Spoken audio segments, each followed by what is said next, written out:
Si on est aussi sensible à ce personnage du commissaire Colbert, et si moi-même, du coup, je le suis, c'est parce que, encore une fois, il surprend.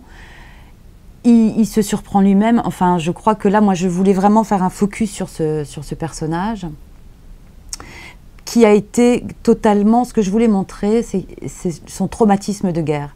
C'est-à-dire, Colbert, moi, quand je l'ai créé, on le prend, là, c'est après la Première Guerre mondiale. Mais moi, je peux vous assurer que je le connais bien, je connais comment il était avant la guerre. Il n'était pas si romantique, il n'était pas si timide, il n'était pas complexé comme ça avec les femmes, il n'était pas... Il a vraiment été, il a été touché dans sa chair.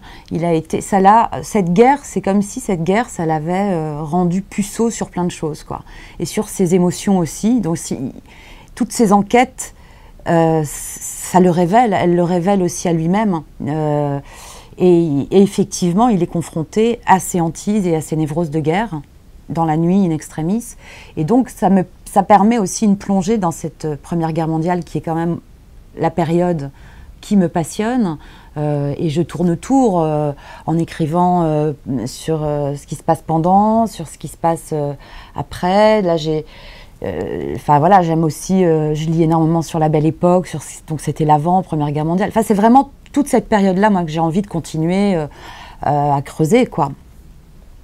Et puis donc, voilà, il y a cette Première Guerre mondiale.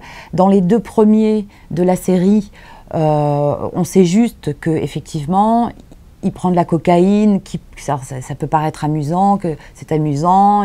Un personnage qui planque sa cocaïne dans sa jambe de bois, il a perdu sa jambe à la guerre. Mais sauf que c'est pas du tout un artifice, quoi. Sauf que vraiment, s'il a aujourd'hui...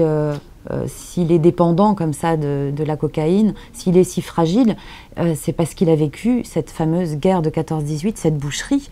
Et en même temps, il est assez moderne, hein. Aujourd'hui, il y a d'autres conflits, il y a d'autres névrosés de guerre, il y a d'autres... voilà. Mais là, on s'attache à ce personnage. En plus, c'est pas parce qu'on est dans l'historique que ça peut pas être moderne, quoi. Donc voilà, comment parler de la Première Guerre mondiale.